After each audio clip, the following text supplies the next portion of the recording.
Bonjour, bienvenue sur le podcast L'entreprise de demain, le podcast que j'ai créé il y a 4 ans pour comprendre comment conjuguer impact et performance.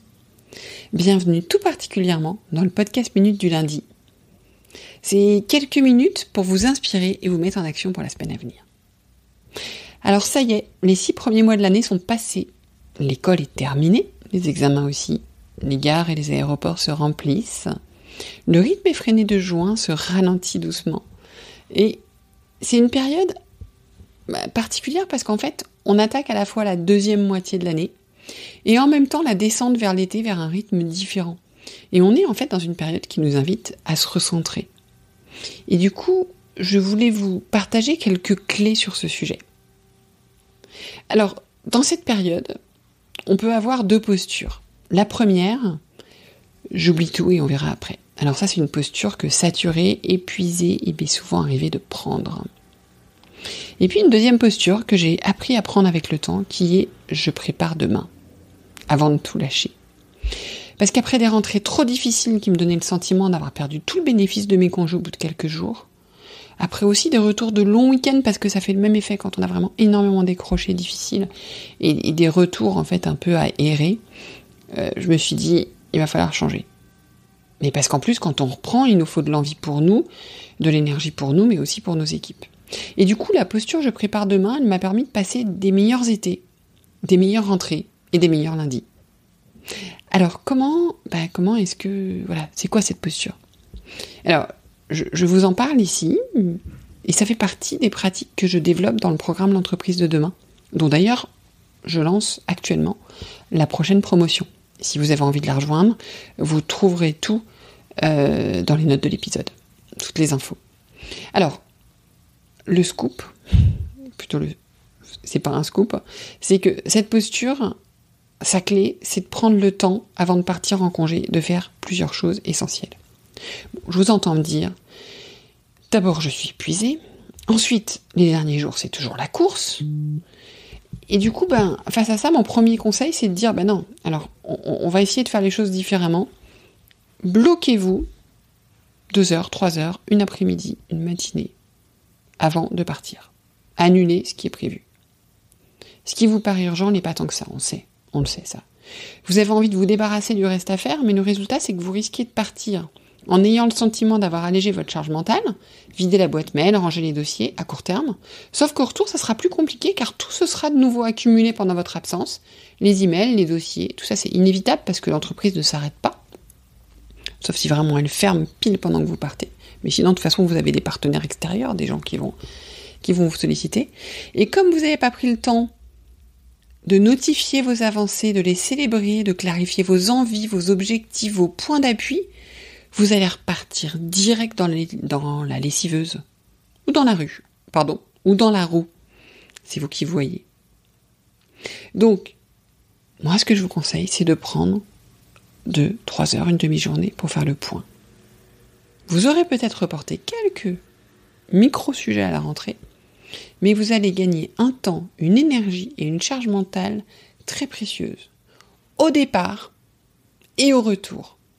Parce qu'au départ, vous allez partir en ayant le sentiment, quelque part, du travail accompli, la satisfaction, et au retour, vous saurez où aller, vous n'aurez plus qu'à suivre votre plan, et vous ne rentrez pas dans la lessiveuse ou dans la roue. Alors, bien sûr que je vais vous aider à le faire. Je sais que certains d'entre vous m'écoutent en faisant du vélo, en marchant, en conduisant. Donc prendre des notes, c'est pas possible. Alors, exceptionnellement pour l'été, je vous propose un petit book que je vous envoie dans lequel sont repris les items qu'on va aborder. Si vous voulez ce book, il faut m'envoyer un email pour me le demander tout simplement à delphine.zanelli avec un seul N et 2 L @l'entreprisededemain.com. Si vous préférez, vous m'envoyez un message personnel sur LinkedIn. Alors, qu'est-ce que sont... Voilà, maintenant je vais vous raconter ce que vous avez trouvé dans le book, en fait, ce qu'il faut faire. Alors, vous allez observer 5 domaines dans un premier temps, parce que la première chose qu'on fait, c'est qu'on va regarder derrière. Donc pour regarder derrière, donc les 6 mois qui viennent de passer, on va observer 5 domaines et on va les explorer en 3 temps. L'idée, ça va être de faire une réserve pour la suite. Je vais vous expliquer. Donc le premier domaine qu'on va explorer, c'est nos réalisations. Donc, on va faire le bilan en 3 temps. Et vous verrez, ces 3 temps, c'est les mêmes à chaque fois. Le premier temps, c'est qu'on fait la liste exhaustive de nos réalisations. Grandes, petites. Les petites sont essentielles aussi, notez-les. C'est vraiment important. Ne cherchez pas les grandes, cherchez toutes les réalisations. Je vous conseille de prendre un papier libre ou votre cahier et vous notez tout. Vous y allez, vous videz la tête. Et puis, si vous avez un peu du mal, ça peut être intéressant de parcourir rapidement votre agenda pour lister ce que vous aurez oublié. Une fois que vous avez cette liste, on passe au deuxième temps. Le deuxième temps, ça va être de retenir, en fait, vous allez retenir 3 réalisations. Sauf que là, on va faire 2 familles, on va faire les grandes et les petites. Les petites, ça peut être tout petites, mais elles sont importantes, elles sont intéressantes. Vous allez sélectionner 3 de chaque, donc 6 du coup. Les 6 dont vous êtes le plus fier, qui ont eu le plus d'impact sur vous, sur vos équipes ou sur vos clients. Donc essayez vraiment d'être dans la logique 80-20. Qu'est-ce qui a eu le plus d'impact? Qu'est-ce qui a été des game changers? D'accord? Donc ça, c'est ce deuxième temps. Et ce deuxième temps, il y a une deuxième étape, qui est, une fois que vous avez sélectionné ces réalisations, d'aller identifier ce qui a bien fonctionné, pourquoi ça a bien fonctionné, quelles compétences vous avez mises en œuvre, techniques et comportementales, comment vous avez travaillé avec qui, etc. Donc d'aller vraiment enquêter, essayer de comprendre, se dire qu'est-ce qui s'est joué, qu'est-ce qui s'est passé pour que ça se passe comme ça. Et le troisième temps qui est très important, ça va être de formaliser ce que vous avez ressenti, ce qui vous a plu, ce que ça vous a donné comme énergie. Parce que vous savez que l'énergie, c'est un point important pour avancer. D'accord ? Donc 3 temps sur vos réalisations. On va faire la même chose sur vos gratitudes. Donc on va aller chercher, on va faire toujours cette liste, un peu à la Prévert, des moments qu'on a particulièrement appréciés. C'est pareil, vous reprenez l'agenda si besoin. Et ça peut être des choses anecdotiques. Ne les négligez pas, c'est important. Et là, vous allez sélectionner 3 choses. Et vous allez à nouveau essayer de comprendre pourquoi vous les avez particulièrement appréciées. Qu'est-ce qui s'est passé ? Qu'est-ce qui s'est joué ? Qu'est-ce que vous avez fait ? Qu'est-ce que les autres ont fait ? Et dans le troisième temps, vous allez à nouveau essayer de comprendre ce que vous avez ressenti. Qu'est-ce que ça vous a donné comme énergie ? Qu'est-ce que ça vous a fait ressentir ? Et quelque part, vous aimeriez les ressentir plus souvent. Donc on était sur le deuxième domaine. Premier domaine, réalisation. Deuxième domaine, gratitude. Le troisième, c'est faites la liste de ce que vous avez appris ces 6 derniers mois. Donc là, c'est pareil. Liste à la Prévert. Tout ce que j'ai appris. Balancez. Sélectionnez 3 choses majeures dans ce que vous avez appris. Et c'est pareil. Essayez de comprendre ce qui s'est passé, pourquoi. Et pourquoi ça vous a permis d'apprendre quelque chose. Ça peut être quelque chose qu'on vous a dit, ça peut être quelque chose que vous avez fait, ça peut être quelque chose que vous avez lu, ça peut être quelque chose que vous avez découvert, ça peut être quelque chose que vous avez expérimenté.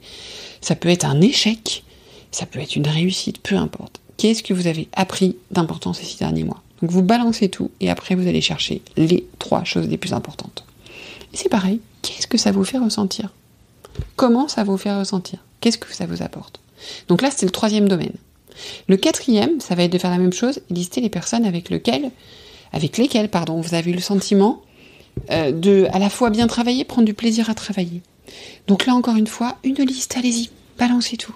Et ensuite, vous en sélectionnez 3, vous essayez de comprendre pourquoi, qu'est-ce qui s'est joué, et encore une fois, qu'est-ce que vous avez ressenti. Et pour le dernier domaine, ça va être de lister les personnes qui vous ont aidé à avancer. Donc les personnes qui ont été un peu des game changers dans le sens où elles vous ont dit quelque chose, alors vous allez peut-être pouvoir le retrouver un peu précédemment, mais elles vous ont dit quelque chose, elles vous ont fait quelque chose qui vous ont aidé à avancer. Vous en faites la liste, vous en sélectionnez 3, vous essayez de comprendre pourquoi, qu'est-ce qui s'est joué, qu'est-ce qui s'est passé, qu'est-ce que ça a déclenché chez vous et qu'est-ce que vous avez ressenti. Et l'idée avec tout ça, ça va être de faire une cartographie, à la fois d'aller puiser là-dedans tous vos points d'appui. Donc, quand on se posait la question à chaque fois de comprendre ce qui s'était passé, ça nous permet d'identifier ce qui fonctionne, nos compétences, etc. Ensuite, ça va nous permettre d'identifier aussi donc nos points d'appui dans un premier temps, dans un deuxième temps, ce qui nous donne de l'énergie. Ça va à travers tout ce qu'on a ressenti. Qu'est-ce qui nous donne de l'énergie ? Ça vous permet aussi d'avoir une meilleure connaissance de vous et de votre fonctionnement. Ce que vous avez appris sur vous, une meilleure idée du type de personnes avec qui vous fonctionnez bien, en regardant les personnes avec qui vous avez travailler, et une meilleure idée des personnes qui vous aident, en fait, de ce qui vous... Et puis d'ailleurs, d'une manière générale, de ce qui vous aide. Voilà. Donc vous avez comme ça un petit panorama de... Voilà. C'est votre réserve, en fait. C'est votre réserve d'énergie, c'est votre réserve de force, c'est tout ce qui va vous permettre d'aller plus loin, etc. Et puis c'est aussi un peu votre réserve de gratitude envers vous-même, quoi. Ça vous permet de faire le point sur ce que vous avez fait, ce qui s'est bien passé, ce qui a été sympa, et de pas partir avec ce sentiment un peu juste de la fatigue, mais aussi vraiment des choses accomplies. Alors, vous l'avez sans doute sur les grandes réalisations, mais elles sont peut-être pas toutes abouties, voilà, donc c'est bien d'aller chercher aussi sur les petites.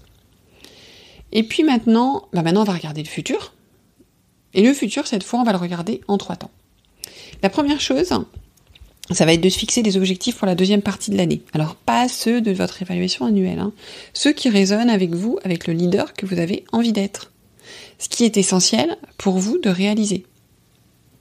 Alors, on va pas s'arrêter sur comment devenir le leader que vous avez envie d'être, c'est quelque chose qu'on fait dans le programme et c'est beaucoup trop long.